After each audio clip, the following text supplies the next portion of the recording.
जियाबेरी में आयोजित प्रजापति प्रतिभा सम्मान समारोह में प्रजापति युवा शक्ति संगठन के नारायण प्रजापति नागौर ने समाज को संबोधित करते हुए कहा कि जब भी समाज में अन्याय व अत्याचार हो तब मारू मावर परिवार की पहल को बुरा कर सभी एक जाजम पर रखकर एकजुट होकर उस पीड़ित परिवार के साथ रहकर संघर्ष करें।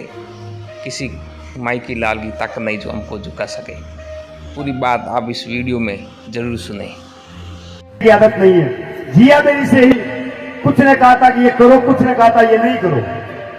जब तक हम यहां से एक आवाज नहीं उठाएंगे तब तक कोई माई का लाल कुछ नहीं कर सकता। यहां से मैं उस वजह पे हूं। मुझे भी बड़ा बुरा लगता है कि किसी के मां में इतनी औकात नहीं है तो कुमार समाज की कोई चीज को तोड़ दे। मैं नहीं कहता मेरे हाथ में लाठी है, मेरे पास ताकत है। कोई एमएलए समाज का भी मेरे साथ नहीं है, मुझे पता है। कोई प्रतिनिधि समाज का भी मेरे ऊपर हाथ नहीं रखता, क्योंकि सबको पता है ये कब क्या बोल देगा, उनको भी भरोसा नहीं है। मैं कब किसके मंच पर उसकी चड्डी उतार दूं, थोड़ी भाषा खराब है, मैं बेटी से निवेदन करूंगा, उसको भी पता नहीं रहता। मैं सीधा बोलता हूं, सपाट बोलता हूं, ना तो वोट चाहिए ना चलना चाहिए। समाज की सेवा है, जिनको अच्छी लगती है वो ग्रहण करें और जिनको अच्छी नहीं लगती वो इग्नोर करें। मुझे आपसे कुछ लेना नहीं, लेकिन एक चीज लेनी है, जागृति। और वो जागृति मेरे लिए काम नहीं आएगी, पूरे समाज के लिए काम आएगी। मेरे मरने के बाद भी वो काम आएगी और पहले भी काम आएगी। तो सबसे पहले जियाबेरी के भाइयों को आपस में बैठकर मात्र 11 लोग अलग अलग जो धड़े हैं यहाँ पर, अलग अलग जो विचारधारा है, वो आज और अभी यहाँ से 11 आदमी उठकर उधर जाकर मीटिंग करें। मीटिंग करके जो भी आपका निर्णय हो, सर्व माथे पर गेट अगर वापस नहीं लगेगा तो मैं नागौर नहीं जाऊंगा, ये मैं आपसे वादा करता हूं। लेकिन जब तक घर मजबूत और परिवार मजबूत नहीं होगा तब तक समाज कभी मजबूत नहीं हो पाएगा। मेरे मन में भी आग लगी हुई थी जिस दिन मुझे ये कहा गया था। मुझे एक सज्जन जी है जो पाल रोड पर उनकी दुकान है, यहीं से है, उनके काफी बड़ा कारोबार है। उन्होंने भी मुझे एक बार दो बार बात कही थी, कुछ उन्होंने तीखी बात कही थी, तो उनका मैं निवेदन करना चाहता हूँ। आज वो यहाँ विराजमान है। मुझ पर तीखा वार करने से कुछ नहीं होगा। सबसे पहले आपको एकता करनी होगी। आप एकता करके ऊपर हाथ खड़े करो, ये तो एक नहीं दो लग जाएंगे।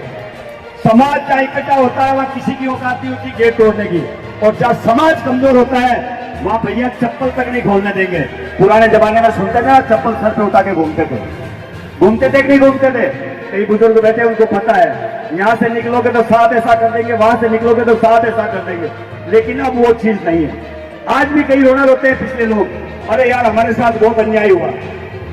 बाबा साहब भीमराव अम्बेडकर की बातें देते हैं, बाबा साहब भीमराव अम्बेडकर को भी किसी ने सहयोग दिया था। ये बातें हम लोग भूल गए।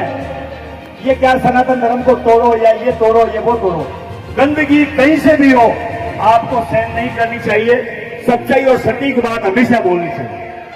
आप शिक्षा के क्षेत्र में भी कई बातें होती है, बच्चों को पढ़ाओ।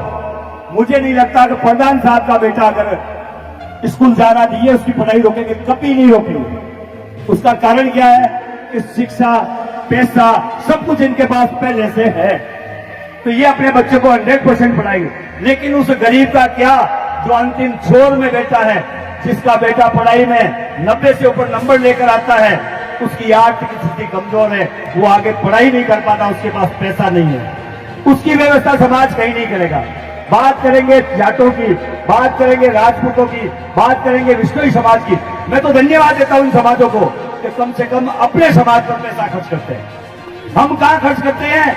जहां हमारा नाम हो, मंच पर हमें सापा पहना है, वहां पैसा देते हैं। गुप्त पैसा देना हमने कभी नहीं सीखा। और जब तक आप डायरेक्ट पीड़ित परिवार को पैसा नहीं दोगे तब तक दलाल पैदा होते रहेंगे समाज में, और समाज का विकास कभी नहीं होगा। आप खुद अपने गांव में आसपास कहीं देखें एक पीड़ित परिवार, उसकी मदद करें। कोई बच्चा देखे जो 90 से ऊपर हो, लाख रुपए उसकी फीस लगती है साल की। इतने बड़े गांव है आसपास में, एक बच्चे को नहीं पढ़ा सकते, लेकिन हम केवल मंच पर कहेंगे बच्चों को पढ़ाओ, शिक्षा को बढ़ाओ। कई ज्ञानी है, मैं भी देता हूं ज्ञान, लेकिन ये ज्ञान आम आदमियों को ग्रहण भी नहीं करना है, ना याद करना है। आप 1 रुपए का एक गल्ला डाल दो, जैसे गौशाला का डालते हो, अपने हाथों से किसी पीड़ित की मदद कर दो, इससे बड़ी समाज सेवा कहीं नहीं हो सकती। मैं आप सबसे अपील करूंगा, मेरी बातें थोड़ी बुरी लगती है इसीलिए मुझे किसी मंच पर नहीं बुलाया जाता। मैं आपको यहां कह रहा हूं, मुझे किसी मंच पर राजस्थान में बुलाना बंद कर दिया, क्योंकि सबको पता चल गया है कि ये आएगा तो कुछ ना कुछ कहेगा। और जब कहूंगा तो नीचे के पब्लिक से अगर 5 लोग भी टूटेंगे तो टूटेंगे पक्के। समाज के सेकंड हनुमान बेनीवाल हो। अरे नहीं साहब, मैं तो समाज का बेटा बनना चाहता हूं। कुछ समय जो बचा है ना वो आपके लिए काम आ जाए। आप जैसे युवा आगे, जैसे अशोक जी की भी मैंने बात सुनी, वास्तव में उनके मन में पीड़ा है। वो जिया बेरी के नहीं है, क्या मालूम कहां से वो आए, लेकिन यहां आकर के उन्होंने अपनी जो पीड़ा बताई है इस गेट के बारे में, ये हम सब लोगों को सोचने वाली बात है। ये हमारे नाक पर झूठता है अगर आप मानो तो, लेकिन मजबूरी का है, हम अपने आप में टूटे हुए हैं, हम अपने आप में बिखरे हुए हैं। इसलिए आज किसी की औकात हो गई कि हमारे गेट पे हाथ डाले, वरना जिया बेरी का प्रजापत समाज बहुत सक्षम है। मैं पूरे राजस्थान में घुमा हूं, वीडियो हो रहा है, और डंके की चोट के बाद मुझे तेल का पैसा किसी ने भी नहीं दिया जितना जिया बेरी ने। मैं जब भी यहां तक गाड़ी लेकर आया मेरी गाड़ी में तेल भरवाया, और जिया बेरी से कम 10 लोग मेरे साथ हर महीने कुछ ना कुछ मुझे सहयोग करते रहते हैं। कोई ना कोई कुछ। तो मैं जिया बेरी की धरती को कमजोर कभी नहीं कहूंगा, लेकिन यहां से सिर्फ एक ही बात है, कुछ लोग आपस में जो टूटे हुए हैं वो सम्मिलित होने बहुत जरूरी है, उनको एकता करनी बहुत जरूरी है। जिस दिन 4 या 5 लोग जो टूटे हुए हैं वो एकता कर देंगे तो नजदीक में कोई ऐसा माहौल नहीं होगा जो जिया बेरी को कमजोर कर सके। मैं जिया बेरी के करीब करीब लोगों को जानता हूं, करीब करीब लोगों के घर तक गया हूं, कहीं किसी की दुकानों पर गया हूं, लेकिन मैंने देखा है कि उनमें समाज के प्रति अच्छी भावना है। लेकिन वही बात है, इन्होंने मुझे बुलाया तो मैं इसके साथ नहीं जाऊंगा, इन्होंने मुझे बुलाया मैं इसके साथ नहीं जाऊंगा। और ये क्या है, मैंने जालोर में देखा था, एक दो जगह कांड, एक जगह पाली में देखा था, तो किसी के साथ कांड हो गया और मैं से पेन लेकर उनके पास, अरे यार ये तो मारू समाज का है, अरे ये तो मारू समाज का, ये मारे चाहे, ये पूर्विया, अरे यार अन्याय तुम्हारे साथ भी तो हो सकता है, कल को तुम्हें भी तो जरूरत पड़ सकती है। ये बांडा मारू पूर्विया मारे चाहे कुछ नहीं होता, जो अपने आप को कुमार कह देता है तो सबको एक जगह और एक जाटन पर आ जाना चाहिए। और अगर ये हम नहीं करेंगे तो आने वाली 7 पीढ़ी खून के आंसू रोएगी। आने वाला समय जातिवादी का है। कई लोग मुझे ज्ञान देते हैं, नारायण जी आप जातिवादी फैला रहे हो। बिल्कुल सर, मेरे समाज को जिस स्कूल में मैं पैदा हुआ हूं उसको जगाना अगर जातिवादी है तो 100 बार करूंगा। आप लोग भी जातिवादी करते हो, लेकिन आपकी जातिवादी हम साधारण लोगों को दिखाई नहीं देती। हमारी जातिवादी आपको इसलिए दिखाई देती है कि हम 70 सालों तक सोए हुए थे, अब हम जब जाग रहे हैं तो सक्षम लोगों को सहन नहीं होता, बिल्कुल सहन नहीं होता उनको कि यार ये कैसे बोल रहा है। आज अगर मेरा प्रधान बन गया और मेरा प्रधान अगर वहां जाकर बैठ गया तो कई बड़ी हस्तियों को आकर के इनके पैर छूने पड़ेंगे, ये उनको कतई मंजूर नहीं है। इसलिए पहले प्रधान जी के परिवार को तोड़ेंगे, फिर इनके गांव को तोड़ेंगे, फिर इनसे समाज को तोड़ेंगे। और हम भी बड़े समझदार हैं, छोटी सी बात का पतंग बनाकर हम इनसे दूरी कर लेंगे, दोबारा ये प्रधान नहीं बन पाएंगे। उसका कारण है कि हमारे कान इतने कच्चे हैं, शायद कल्पना से परे। जब तक हम विश्वास नहीं करते किसी चीज पर, तब तक किसी का भरोसा मत करो। अगर आपको कोई कहता है कि आपके प्रधान ने ये बातें कही है, तो प्रधान जी कहीं दूर नहीं रहते, नजदीक जाओ और उनसे पूछो कि प्रधान जी आपने ऐसी कैसे बात कह दी। लेकिन हम लोग उसकी बात को मानकर 5 घरों में और जाकर कहते हैं कि प्रधान खराब है, उसने ये कहा था। तो कुछ कान अपने भी पक्के करने जरूरी है। परिवार का एक छोटा उदाहरण देता हूं आपको, उसके बाद मेरे हिसाब से जो समझदार लोग होंगे वो कभी अपने परिवार में लड़ाई नहीं करेंगे। और मूर्ख उसको कितनी बड़ी समझा लो, कोई फर्क नहीं पड़ता। वो तो पार को भी है ना घास ही समझेगा, उसमें भी जाकर के कोई अपना चारा ढूंढ नहीं लेगा। उसका इलाज मेरे पास नहीं है। कुछ 2 भाई थे, आपस में अच्छा प्रेम था, उनमें अच्छा मेल मुलाकात था, बैठे थे कहीं पर, खाना आया था, 2 थाली में खाना आया था। तो हो सकता है घर में अपन कहा नहीं मारो बीन नहीं है कि एक फलका में घी घणो डाल दियो और एक में थोड़ा कम। दोनों भाई एक घर में ही रहता, 2 अगला जीव था बाबा जी कि बेटा दोनों रोटी डाल दी, एक में थोड़ा घी बतवाए तो कहीं होशियार हो, इन्हें कियो बोली घी बतवाएगी, आई क्या काटे डोलो काटे जो बीमार, और घड़ी घड़ी भी न देखे घी बतो है घी बतो। आ बात कहीं है 4 साल बच्चे बच्ची बड़ी, एक दिन कभी समाज में बैठ हुई था, दोनों भाई तो एक हो, फलान जी को परिवार तो छोको है, यानी क्यों कर छोका है, मामे फर्क करे क्यों, मैं घी घड़ो गालियो और आराम कम गालियो। 2-4 आदमी यार हम गया पे डोकरा दोनों ही मर गा, जगह थाली में घी गलियो। प्यारा बेटा भी लड़ाई ने लेर सुन गया, कंठाई वाली कहीं लड़ाई है, क्या हमारे बाप ने की करियो क्यों, की बात से मैं तारू बोलूंगा। ठीक, जब थोड़ी घड़ी बात हुई जाकर लड़ाई होगी, हमें कहीं 12 यू का था पर और आई गया पीछे पे कहीं होशियार है, कानून जाने घना तो सीधे थाने पूगा थानेदार कहीं क्यों मारो भाई यूं करियो कहीं और बातचीत थाने हाथ जोड़ प्रार्थना है मारो काम करो उन्हीं जो हाथ जोड़िया कहते थाना माइन थाना बाप रे एक कांस्टेबल कि मरे कहने बाहर बैठ जा अरे क्या नहीं साहब मारी रिपोर्ट बैठ जा मारे अरे कहने नहीं साहब मारी रिपोर्ट करो कितनी बार खर्चा करी वो बेटे दुनिया बार करी ना खर्चा फिर बाद रोयो बाप कहने अनिराम जी जान का वकील साहब कन गयो जान क्यों वकील साहब मारो केस लड़ो और मारे बाप ने भाई ने सजा कराई जब रोयो वकील साहब कन यार हाथ जोड़िया वकील साहब भी बड़ा होशियार है लेकिन कोर्ट में जज साहब वाले नहीं आने को कोई नहीं वो मोटो जुर्म करना वो दुनिया में कोई नहीं तो इतनी जगह नाक कटा हो इतनी जगह हाथ जोड़ो ये पीछे भी भाई के घी के मायने उनसे मैं कहता हूँ भाई रे थोड़ा घी मन डाल दे आती लड़ाई मत करो छोटी सी बात है नाक अगर नीचे हुए जन तो घर में कतई नहीं हुए देखो थाना में थानेदार के नीचे झुके गांव का पंच पटेला का अंजार झुके पलाई जात का अंजार खाई के साथ जी हमारे भाई ने जेल करो मर्जन से में झगड़ी में नाक डुबो रात में भाईवास करके वो थाना में चढ़े कई भाई छो रात में नाराज हो तो 7 बार जो चाय भाई जो मत आईटी सी की बात है मैं सब ने कहूं जिया बेरी की अच्छा की गेट वाली बात है इन्हें साधारण मत लो एक मीटिंग पाची करो या आज कोई फैसलो करो मैं शाम तक आते ही हूं आपने फिर विनती करो अब बात करा अगर समाज के 2021 में एकमात्र पूरे भारत हूं आईएएस एकमात्र भारत बहुत बड़ा है मैं बात जोधपुर जिले की नहीं कर रहा हूं पूरे हिंदुस्तान की बात कर रहा हूं हिंदुस्तान पूरे में 2021 में मात्र एक आईएएस बना है ये कहीं ना कहीं हमारे समाज की कमी दिखाता है पूरे भारत से एक आईएएस बनना कितनी कमी है इसका अंदाजा आप लगा सकते हो तो कम से कम एक जिले से एक आईएएस निकालने की तैयारी करो करेंगे कब जब मुख्यमंत्री अशोक गहलोत अपने समाज के लिए करता है वो आप अपने समाज के लिए करोगे अपने नेता तो देखो सीधी बात है मंच पर आते हैं भाषण देके गए और उनके लिए मीठा बोलो तो दोबारा बुलाएंगे नारायण जी को बुलाओ यार अच्छा बोलता है मीठा बोलेगा और खराब बोलूंगा तो मैंने जाने तो यहाँ 2 वोट पड़ेगा किधर नजदीक ही नहीं आगे तो यह आम आदमी और खासकर युवा शक्ति से भी कहना चाहूंगा आप लोग घर में एक डिब्बा जैसे गौशाला का रखते हैं जैसे डिब्बा रखते समाज के लिए समर्पित भावना से 1 रुपया रोज भी अगर उसमें डालेंगे ना अरबों रुपए समाज के पास होंगे अरबों रुपए और समाज का ऐसा कोई व्यक्ति या ऐसी कोई बहन बेटी जिसके साथ कुछ गलत हुआ हो जिसके साथ कोई अन्याय हुआ हो वंचित नहीं रहेगा किसी नेता की जरूरत नहीं पड़ेगी आम पब्लिक खुद उठ करके खड़ी हो जाओ और साहब अगर हमारे मन में पीड़ा के प्रति भावना नहीं होगी तो पीड़ा हमारा व्यर्थ है अभी जोधपुर में जैसे नवरत्न जी ने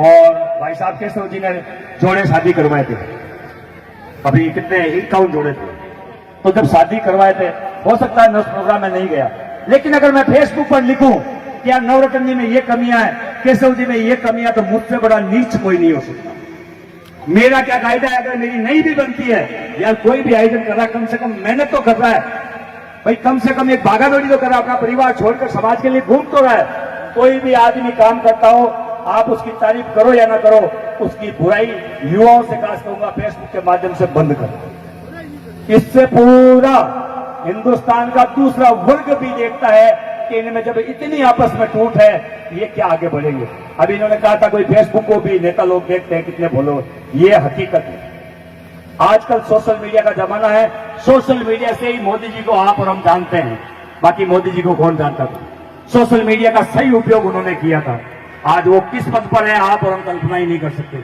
तो सोशल मीडिया बहुत बड़ी शक्ति आपके हाथ में है इसका दुरुपयोग ना करें समाज का कोई भी व्यक्ति है सोशल मीडिया पे कम से कम उसके बारे में अच्छी बात लिखे अगर कहीं गलती लगती है जैसे मंच पर आकर माइक हाथ में पकड़कर बताएं उसे तेरी ये गलती है तूने ये किया है तब तो है मजेदारी नहीं तो उन कंगारों में आपकी गिनती आएगी तो पीछे से वार करते हैं मर्द वही होता है अगर जिसके मन में ये आता है कि नारायण जी खराब है मंच पर आकर कहे नारायण जी आप बड़ी बड़ी बातें बोल रहे हो ये लो ये यहाँ खराब हुआ तब तो आता है मजा मेरे जाने के बाद या प्रधान जी के जाने के बाद या बाप जी के जाने के बाद पीठ के पीछे वार करते हैं मैं तो उसे नालायक मानता हूं आप सभी लोग यही करें मंच पर बोलना सीखे सटीक और सीधी बात बोलना सीखे टेबल टॉक हो टेबल टॉक का मतलब होता है जैसे हम थाने में एफआईआर दर्ज कराने जाते हैं नॉर्मल कांस्टेबल आपको भगा देता है आप बात दादागिरी नहीं करते अगर आप थोड़े 5 आदमी गए तो एसएचओ आपको भगा देगा यही आदमी अगर आप 100 की गिनती में जाओगे ना तो किसी की औकात नहीं होगी आपको भगाने की और थोड़ा कानूनन बोलना सीखो संविधान को पढ़ो संविधान का मतलब ये नहीं है कि बाबा साहब अम्बेडकर नहीं, उनको भी लोगों ने मदद दी थी। आप संविधान पढ़ें, आपके सामने है, कानून लड़ाई लड़े, अपने बच्चों का भविष्य खराब ना करें, हाथ में लाठी लेकर कहीं निकलने की जरूरत नहीं है। भारत आजाद हो चुका है, इस बात को मानने, मंथन करें अंदर से कि हम आजाद देश में हैं। और आजाद देश का मतलब है कि कहीं भी आप पर अगर जुर्म होता है तो उसकी आवाज आप उठा सकते हो और आपका कहना 100 बार मानना पड़ेगा, लेकिन जहां भीड़ नहीं है वहां न्याय नहीं है। मैं कई बार फिरा हूं, मुझे कईयों ने कहा था पागल है, मैंने कहा ठीक तो है, आपके समाज में एक पागल तो है। कईयों ने कुछ कहा, मैंने कहा ठीक है, आपके समाज में एक तो है। मैं हर बार बात को भूल जाता हूं। विरोधी तभी पैदा होंगे जब आप अच्छा काम करोगे और आपको लगातार संघर्ष सफलता की गारंटी। उसका उदाहरण है आईएएस पवन प्रजापत। उसका कारण उसके पिताजी पहले मिट्टी का काम करते थे, फिर ये लोग आए थे नागौर, इस बच्चे की पढ़ाई के लिए, इसके पिताजी रामेश्वर जी। तो नागौर आकर के उन्होंने ट्रक चलाई थी, कोई सैनी या परमारी समाज की। उसके बाद लगातार प्रयास किया, इनको पढ़ाया। ये 5-7 भाई बहने सबको पढ़ाया। ये 2 बार फेल भी हो चुका आईएएस के एग्जाम में, लेकिन इसने लगातार मेहनत की और आज आपके सामने इसका सबूत है। और इसकी सबसे बड़ी एक बात बताऊं, फेसबुक और इंस्टाग्राम अभी तक नहीं बनाया, आप बनाया कल रात को। फेसबुक और इंस्टाग्राम और व्हाट्सएप कल बनाया है, और कल भी किसी ने मोबाइल गिफ्ट दिया, इसलिए इसमें डाउनलोड हुआ है। तो मैं खासकर जो बच्चे पढ़ाई कर रहे हैं, मैं ये नहीं कहता मैं मोबाइल का बुरा करता हूं, मैं भी इंस्टाग्राम चलाता हूं, दबा के हंसी मजाक करता हूं, गाने वगैरह के पोस्ट डालता हूं, लेकिन जो पढ़ाई कर रहे हैं बच्चे, जिनको आगे कुछ बनना है, उनको मोबाइल से दूरी कर रहे हैं। अपने काम की चीजें मोबाइल में डाउनलोड करो, इंस्टाग्राम, फेसबुक, व्हाट्सएप ये सारे हटा दो, तभी आप आगे बढ़ पाओगे। कम से कम 12-12 घंटे आपको पढ़ाई करनी पड़ेगी। लेकिन यहाँ बैठिए काफी। इंस्टाग्राम कौन कौन चलाता है, ईमानदारी से बताना, सब चलाते हैं। कोई नहीं बोलेगा हाथ ऊंचा, कोई नहीं करा। ईमानदारी से हाथ ऊंचा करो, कौन कौन चलाता है? हाँ, हाथ ऊंचा कर। इंस्टाग्राम चलाती है तो पक्का? इंस्टाग्राम तो काफी लोग चलाते हैं, लेकिन जो पढ़ाई कर रहे हैं बेटा, पढ़ाई के समय उसमें अपने हिसाब से कुछ चीजें डालो। 1 घंटा सिस्टम रखो, भाई 1 घंटा इंस्टाग्राम चलाएंगे, 1 घंटा व्हाट्सएप चलाएंगे, या कुछ भी 1 घंटा सोशल मीडिया। 11 घंटे पढ़ाई में दो, बाकी के 12 घंटे आप जो भी काम में लेना चाहो लो। पढ़ाई हम लगातार करेंगे तभी होंगे। काफी वक्त है, काफी सुन रहे होंगे लोग, अच्छा भी नहीं लगता ज्यादा बोलना। फिर भी एक बार मैं सबसे पहले मेरी जो कार्यकारिणी के आए हुए हैं, प्रदेश से सचिव गलाराम जी, उनको धन्यवाद दूंगा। शिव तहसील में मेरी कार्यकारिणियां पूरी आई, उनको धन्यवाद। गार्डनिया से आए हुए हैं, बम्बोर से आए हुए हैं, काफी कार्यकर्ता इतनी दूर से आए हैं। उन्होंने अपने अपने स्तर पर प्रोग्राम भी किया, प्रतिभा सम्मान स्वरूप। प्रजापति युवा शक्ति संगठन परिवार की तरफ से कुछ नहीं है यहाँ पर, यहाँ जो कुछ भी है आप लोगों के द्वारा है। यहाँ जो भी है ना, कई लोग कह रहे हैं यार ये संगठन का नाम क्यों है, यहाँ मेरा कुछ नहीं है। मैं फिर कह देता हूँ मंच पर, जो कुछ भी है आपके द्वारा किया गया प्रोग्राम है और आप लोगों ने ही किया। मैं किसी का नाम नहीं ले रहा हूँ। मैं चाहता तो फौजी साहब को सराह सकता था, फौजी साहब को बधाई दे सकता था, मैंने बधाई नहीं दी है उनको। बधाई आप लोग जब उनको दोगे तो वो बधाई होगी। मेरे सर वो कहते हैं घर में बैठा ने बाप के सरायड़ो घन सकी बिना सगड़ा सराय जन हुई। तो मारो तो वही कहना अगर थानो काम बढ़िया लागे, उचित लागे और ठीक हो रही है तो सपोर्ट करो, आगो बतो में जुड़ो। गुरुवर के चरणा में कोटि कोटि प्रणाम और सब मात पिछाऊं। भाषा थोड़ी सी खराब है लेकिन जरूरी भी। जय श्री राधे माता की।